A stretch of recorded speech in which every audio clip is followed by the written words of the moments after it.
Sementara itu, pemirsa DPD Perbarindo Bali menggelar pelatihan self-assessment dan pelaporan pelaksanaan GCG bagi BPR pagi tadi di Denpasar. Pelatihan yang diikuti direksi dan pejabat eksekutif BPR Subali ini bertujuan untuk mewujudkan tata kelola manajemen secara transparan dan akuntabel sehingga BPR mampu tumbuh secara bersambungan dan bermanfaat bagi stakeholders. Akan sangat bermanfaat bagi sama dengan otoritas jasa keuangan dan juga Ketua DPD Perbarindo Bali, Ketut Wirajana menjelaskan, pelatihan self-assessment dan pelaporan pelaksanaan GCG bagi PPR digelar untuk lebih memahami aturan baru OJK terkait GCG terkait tata kelola. Penerapan tata kelola BPR merupakan amanah dari OJK dalam rangka penguatan industri yang dikelola manajemen secara transparan, akuntabel, responsibility, independen, dan fairness. Dengan diterapkannya tata kelola, mengharuskan BPR untuk mengevaluasi dan melakukan pembenahan bahan struktur organisasi infrastruktur maupun proses, sehingga BPR mampu tumbuh secara berkesinambungan dan bermanfaat bagi stakeholders. GCG ini tadi kan sudah disampaikan bahwa ini ada peraturan OJK yang baru ya, yang nomor 4, sehingga ada SE nomor 5 2016. Nah, menindaklanjutin SE 5 2016 ini, tentu penerapannya akan diperlakukan di tahun depan.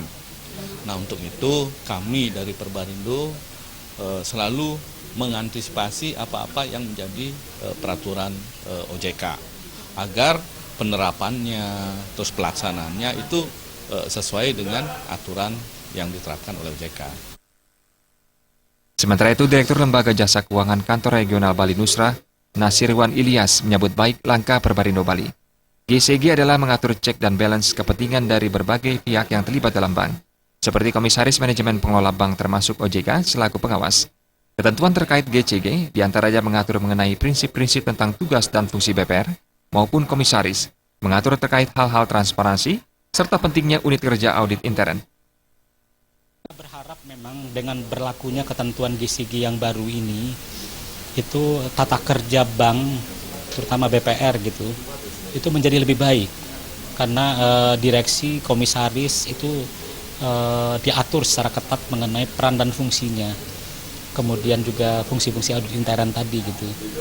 Dan kita berharap memang ke depan berbagai penyimpangan-penyimpangan yang terjadi, misalnya komisaris maupun audit intern dan juga direksi itu tidak menjalankan fungsinya secara baik gitu.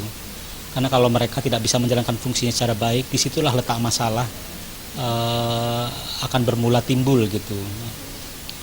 Misalnya terjadinya penyelewengan di bawah gitu, kemudian pelaksanaan penyaluran kredit yang tidak berhati-hati. Pelatihan yang diikuti direksi dan pejabat eksekutif BPR Sebali ini menghadirkan narasumber dari OJK dan juga praktisi Bank Jabar Banten, serta akademisi Wayan P. Windia dengan makalah membangun integritas berbasis kearifan lokal Bali. Jenny dan Bayudi